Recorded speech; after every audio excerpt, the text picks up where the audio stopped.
Charles के नियम के बाद अब हम गेलुसाक का नियम करेंगे, जो परीक्षा की दृष्टि से अत्यंत महत्वपूर्ण है। इसे एमंटन का नियम भी कहते हैं और दाब ताप का नियम भी कहते हैं।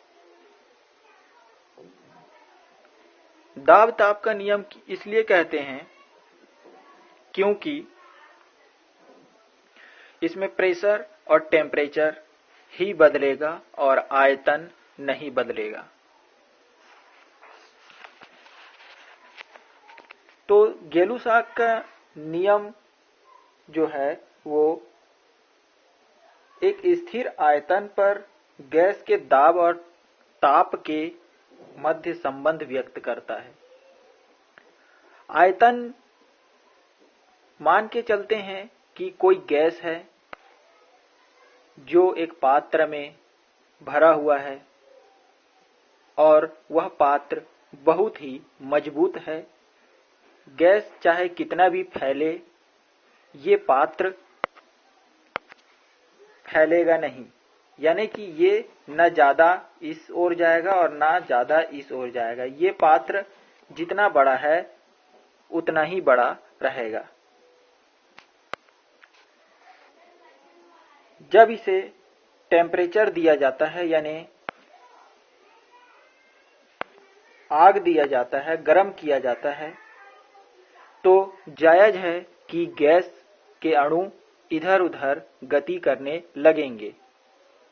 जब गैस के अणु गति करने लगते हैं तब ऊपर में जो ढक्कन लगा हुआ है, इस पात्र के ऊपर में जो ढक्कन लगा हुआ है उस पर प्रेशर लगेगा, दाब लगेगा और यह दाब 0 डिग्री सेल्सियस पर इसी गैस का जो दाब होगा, यानी इस गैस को यदि 1 डिग्री सेल्सियस तक हम गर्म किए हैं तो यह 1 डिग्री सेल्सियस पर इसका दाब जितना बढ़ेगा वह 0 डिग्री सेल्सियस पर जो दाब लगेगा वो 1/273वां भाग ज्यादा लगेगा। यानी कि 0 डिग्री सेल्सियस पर उसी गैस का जितना प्रेशर लग रहा था उतना ही प्रेशर 1 डिग्री सेल्सियस पर लगना चाहिए था, लेकिन 1 डिग्री सेल्सियस पर जो प्रेशर है वो 0 डिग्री सेल्सियस की अपेक्षा 1/273वां भाग ज्यादा प्रेशर लगेगा यदि हम 1 डिग्री सेल्सियस तापमान को बढ़ाते हैं तो। लेकिन यदि इसके विपरीत, यदि तापमान को 1 डिग्री सेल्सियस घटा दिया जाता है तो भी 0 डिग्री सेल्सियस पर जितना दाब लगना चाहिए था गैस का ढक्कन पर, उतना ही उससे उसका 1/273वां भाग जो दाब है वो इस गैस में कम हो जाएगा यहाँ पर, जब आयतन स्थिर होगा तब। तो गेलुसाक का कुल नियम ये हो गया कि स्थिर आयतन पर दिए गए गैस के द्रव्यमान के ताप को यदि हम 1 डिग्री सेल्सियस बढ़ाते या घटाते हैं तो वह दाब जो है उसके 0 डिग्री सेल्सियस पर जो दाब लगेगा उस दाब का 1/273वां भाग बढ़ या घट जाता है। ये है गेलुसाक का नियम। अब हम देखते हैं गेलुसाक के नियम का गणितीय रूप। इसे समझने के लिए हम जानते हैं कि हमें प्रेशर और टेम्परेचर की आवश्यकता होती है। तो T समय में जो प्रेशर लग रहा है उसे ले लेते हैं PT और 0 समय में लग रहा है उसको हम P0 ले लेते हैं। तो गैस नियम के समीकरण के अनुसार PT = P0 × 1 + T/273 ये हमारे पास सूत्र होता है। ये गेलुसाक के नियम में भी है और चार्ल्स के नियम में भी यही पाया जाता है। इसके आगे यदि हम इसे सॉल्व करेंगे, यानी 273 को 1 से गुणा करके प्लस टी करेंगे, तो हमारे पास कुछ इस प्रकार से आ जाता है। आगे जो है 273 प्लस टी, इसका मतलब होता है 273 प्लस टी जो है, यानी 273 प्लस टी का जो मान होगा वो होगा कैपिटल टी। हमारे पास होगा कैपिटल टी। इसलिए आगे हमारे पास आ जाता है Pt equal to P0 into capital T upon 273। 0 degree Celsius equal to 273 Kelvin होता है, इसलिए 273 लिया गया है। यानी कि 0 डिग्री सेल्सियस पर हमारा प्रेशर है P0 और T डिग्री सेल्सियस पर हमारा प्रेशर है Pt। क्योंकि यहां प्रेशर P0 तथा 273 जो है वो स्थिरांक है, इसलिए इसके अनुसार किसी गैस की निश्चित मात्रा का आयतन, कोई गैस है उसका एक निश्चित मात्रा है, उसका आयतन अगर स्थिर कर दिया जाए तब उसका जो दाब है, प्रेशर है, जो पात्र पर लग रहा है प्रेशर, वो प्रेशर परम ताप के अनुक्रमणुपाती होगा। यानी कि प्रेशर बढ़ेगा तो टेम्परेचर भी बढ़ेगा, यानी कि प्रेशर प्रोपोर्शनल टू टी। और इस प्रकार से P by T equal to स्थिरांक, और ये स्थिरांक की जगह K लगेगा तो P इक्वल टू KT हमारे पास प्राप्त होगा। अब हम देखेंगे गै-लुसाक के नियम का ग्राफीय प्रदर्शन, ग्राफिकल रिप्रेजेंटेशन ऑफ गै-लुसाक्स लॉ। स्थिरांक का मान गैस के द्रव्यमान और आयतन पर निर्भर करता है। जो भी गैस होगा उसके वजन, अणुओं के द्रव्यमान और वह गैस कितने क्षेत्र में फैला हुआ है इस पर निर्भर करता है। इसके अंतर्गत यदि विभिन्न गैसों के लिए द्रव्यमान व आयतन स्थिर रखें तब दाब यानी P, परम ताप T, इसके मध्य ग्राफ आरेखित करें तो एक सरल रेखा मिलेगा, ये गै-लुसाक ने कहा है।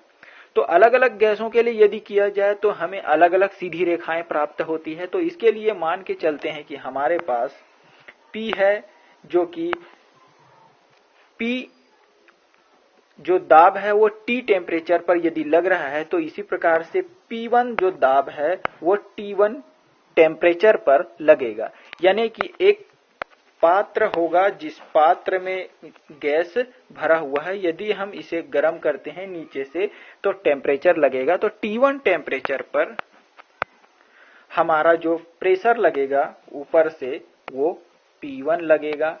इसी प्रकार से इसी पात्र में जो प्रेशर लग रहा है वो नीचे से गर्म T2 टेम्परेचर पर हमारे पास जो प्रेशर लगेगा वो P2 लगेगा। तो इस प्रकार से गै-लुसाक के नियम के अनुसार जो गैस नियम है वो हो जाता है P1 upon T1 equal to स्थिरांक K। इसी प्रकार से P2 upon T2 equal to K स्थिरांक। चूंकि दोनों पक्षों में ही, दोनों के समीकरण में देखते हैं कि दोनों ओर हमारा K है, यहाँ भी K है और यहाँ भी K है, दोनों में K है तो दोनों ही बराबर हो जाएगा। इस प्रकार से हमारे पास P1 upon T1 equal to P2 upon T2 हमारे पास आ जाएगा। इस प्रकार से यदि हम एक ग्राफ आरेखित करें, इसके लिए मान के चलते हैं कि हमारे पास एक ग्राफ है जिसमें x अक्ष ले लेते हैं और y अक्ष ले लेते हैं, और जो दाब है यानी प्रेशर है उसको हम y अक्ष पर ले लेते हैं।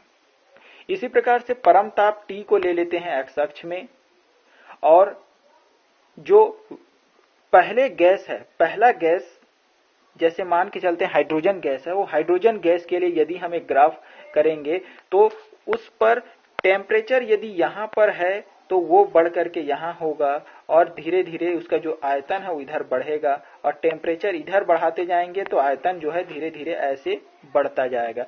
तो इसका जो है, इसका मतलब कुल मिलाकर के ये हो गया है कि अगर टेम्परेचर यहाँ पर है जितना भी डिग्री सेल्सियस में होगा, जितना भी केल्विन में होगा वो, तो अगर वो यहाँ पर है तो दोनों को मिलाने से यहाँ एक पॉइंट बनेगा, और टेम्परेचर यहाँ है और दाब यहाँ है तो दोनों मिलेगा यहाँ इस बिंदु पर। और यदि टेम्परेचर यहाँ है और प्रेशर यहाँ लग रहा है तो दोनों मिलेगा इस बिंदु पर। इस प्रकार से एक सरल रेखा हमें मिलेगा कुछ इस प्रकार से। तो यदि हम इसके उससे पहले हम ये मान लेते हैं कि यहाँ पर जो पॉइंट लिए हैं वहां पर 100 केल्विन का टेम्परेचर है, और यहाँ इस पॉइंट पर 200 केल्विन, यदि डिग्री सेल्सियस में ले रहे हैं तो डिग्री सेल्सियस लिखेंगे, क्योंकि हम केल्विन में ले रहे हैं इसलिए केल्विन लिखेंगे। और इसी प्रकार से 300 केल्विन, 400 केल्विन ले लेते हैं। अब यदि पहले गैस के लिए यदि हम लेंगे तो एक रेखा, सरल रेखा इस प्रकार से प्राप्त होगा, और ये आयतन V1 के लिए होगा। इस पर आयतन V1 होगा, पहले गैस यानी हाइड्रोजन का आयतन V1 होगा।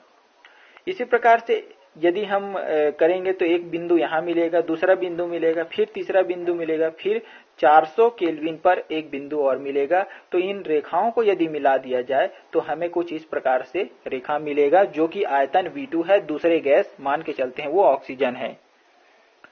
इसी प्रकार से कोई तीसरा गैस है, जैसे नाइट्रोजन गैस है, तो नाइट्रोजन गैस के लिए मान के चलते हैं कि एक बिंदु मिला, फिर दूसरा बिंदु मिला 300 और 200 के बीच में जो केल्विन है वो, और एक 300 से 400 केल्विन के बीच में जो हमें तापमान दिए हैं उस पर जो दाब लगा होगा उसके अगर बिंदुओं को मिला दिया जाए तो एक रेखा हमें मिल जाएगा। इस पर आयतन V3 होता है। इसी प्रकार से हम आगे भी V4 के लिए लेते हैं और V3 के लिए लेते हैं। तो ये तो रहा गेलू-साक का ग्राफीय प्रदर्शन, जो कि परीक्षा की दृष्टि से अत्यंत महत्वपूर्ण है। आगे हम देखेंगे गेलू-साक के नियम का उपयोग, या यूं कहें तो ये गेलू-साक के नियम का महत्व है। जो पहला उपयोग है वो है वाहनों में हवा से भरे हुए टायरों में गर्मी में ठंड की तुलना में दाब कम होता है, यानी ठंड में दाब कम होता है। और ये बोला जा रहा है कि वाहन में जो हवा भरा हुआ है उसके टायर में गर्मी में ठंड की तुलना में जो प्रेशर होगा वो कम होगा। तो गेलू-साक ने ये नियम का प्रतिपादन किया है। तो गेलू-साक के इस नियम के अनुसार ये बताया जा रहा है कि गर्मी में कमरे का जो टेम्परेचर होता है वो ठंड की तुलना में अधिक होता है, इसलिए समान आयतन की वायु गर्मी में ठंड की तुलना में अधिक दाब डालती है, अधिक प्रेशर डालती है। इसलिए टायरों को फटने से रोकने के लिए गर्मी में कम हवा भरने की सलाह दी जाती है। तो गर्मी में यदि हम कम हवा भरते हैं तो उसके लिए मान के चलते हैं कि ये जो होता है एक टायर है, और टायर है सनलाइट में क्या होता है ये गर्म हो जाता है, जिससे गैसें जो होती है ज्यादा इधर उधर गति करने लग जाती है, प्रेशर लगाती है। तो गर्मी में जो है ठंड की तुलना में दाब ज्यादा लगना चाहिए, कम लिखा गया है वहां पर, तो वो थोड़ा मिस्टेक हो गया है, उसको सुधार लेना है। इसी प्रकार से जो दूसरा उपयोग है वो हमारा है गैस से भरी पानी की बोतल को गर्मियों में पानी के अंदर रखा जाता है। जो भी गैस होगा, हाइड्रोजन होगा, नाइट्रोजन होगा, इन गैसों से भरे जो बोतल होगा उस बोतलों को हम गर्मी के मौसम में पानी के भीतर रखा जाता है। उसके पीछे कारण यह है कि पानी के भीतर यदि हम गैस को रख रहे हैं, कोई भी गैस है, तो वो गैस को एक तो है कि ठंडक देना होता है। तो गैस से भरी पानी की बोतल में जलीय विलयन में कम दाब में कार्बन डाइऑक्साइड घुला होता है। गर्मियों में टेम्परेचर के बढ़ने से विलयन में गैस की विलेयता यानी घुलनशीलता घट जाती है, इसलिए बोतल में जो गैस मुक्त हो रहा है उस मुक्त गैस की मात्रा बढ़ती है। इस कारण दाब बढ़ जाता है और बोतल फट जाएगी। इसीलिए बोतल को फटने से रोकने के लिए गर्मियों में इन्हें ठंडे पानी में रखा जाता है। कुल मिला के गैस से जो भरी पानी की बोतल है वो जलीय विलयन में कम दाब में कार्बन डाइऑक्साइड गैस घुली होती है। इसलिए कार्बन डाइऑक्साइड गैस घुली होती है तो गर्मी में टेम्परेचर बढ़ेगा, तो टेम्परेचर बढ़ेगा तो बढ़ने से विलयन में गैस की विलेयता घट जाती है गर्मियों में, और बोतल में जो मुक्त गैस की मात्रा है वो बढ़ जाएगी। मुक्त गैस की मात्रा यदि बोतल के अंदर बढ़ जाएगी तो बोतल फट जाएगा, प्रेशर ज्यादा लगेगा, तो इसलिए उसे खुले में न रख करके उसे बोतल को ठंडे पानी में ही रखा जाता है। हमारा तीसरा उपयोग है वो है द्रव अमोनिया की बोतलों का सील खोलने से पहले ठंडा किया जाता है। ये 2 नंबर में आ सकता है कि द्रव अमोनिया की बोतलों का सील खोलने से पहले ठंडा क्यों किया जाता है, क्यों के जवाब में आ सकता है। तो इसके लिए जो हमारे पास ये बर्फ के टुकड़े हैं जो ले रहे हैं और ये है द्रव अमोनिया, इस प्रकार से इसका कारण यह है कि उच्च दाब जो होता है माने हाई प्रेशर और नॉर्मल टेम्परेचर पर अमोनिया जो होता है वो लिक्विड स्टेट में होता है, द्रव अवस्था में होती है। यदि सील जो लगा हुआ है इस पर, यानी जो ढक्कन लगा हुआ है इस अमोनिया है मान के चलो, तो यहाँ पर जो ढक्कन लगा हुआ है ये ढक्कन बोतल की सील है और वो बोतल की सील को बिना ठंडा किए खोला जाता है यदि, तो द्रव अमोनिया वाष्प में बदल जाएगी और वाष्प में बदल करके बल के साथ बाहर निकलेगी। इससे दुर्घटना हो सकती है या बोतल फट भी सकता है। तो बोतल को नल के पानी के नीचे ठंडा करने से टेम्परेचर और जो प्रेशर है वो कम हो जाता है, इसलिए सील खोलने पर दुर्घटना की संभावना कम हो जाती है। इसके लिए जो गेलुसाक का नियम है वो कहता भी है कि टेम्परेचर अगर स्थिर रखा जाता है तो टेम्परेचर को स्थिर रखने पर प्रेशर और वॉल्यूम यानी आयतन के मध्य ग्राफ को समतापी कहा जाता है, यानी आइसोथर्म कहा जाता है। समान टेम्परेचर होगा तो आइसोथर्म बोला जाता है, समान दाब होगा तो आइसोबार कहा जाता है। इसी प्रकार दाब स्थिर रखें और दाब स्थिर रखने पर आयतन और परम ताप के बीच में यदि हम आरेख खींचते हैं तो वो समदाबी होगा। यदि स्थिर रखा जाता है आयतन को तो उसको कहा जाता है सम आयतनी, आइसोखोरस बोला जाता है। इसी प्रकार से गैस के आयतन पर टेम्परेचर का प्रभाव का अध्ययन जैकब चार्ल्स द्वारा सन 1787 तथा जोसेफ गेलुसाक के द्वारा सन 1802 में विस्तृत रूप से किया गया। चार्ल्स के नियम को चार्ल्स गेलुसाक नियम के नाम से भी जाना जाता है। गाड़ियों के टायर में भरी गैस का दाब नियत रहता है, परंतु गर्मियों में ताप बढ़ने के साथ दाब में वृद्धि व सर्दियों में दाब में कमी गेलुसाक के नियम से समझा जा सकता है। सन 1703 में एमंटन ने ताप दाब पर आधारित एक वायु थर्मामीटर बनाया जो कि इस सिद्धांत पर कार्य करता है कि गैस के टेम्परेचर की माप गैस के प्रेशर होता है।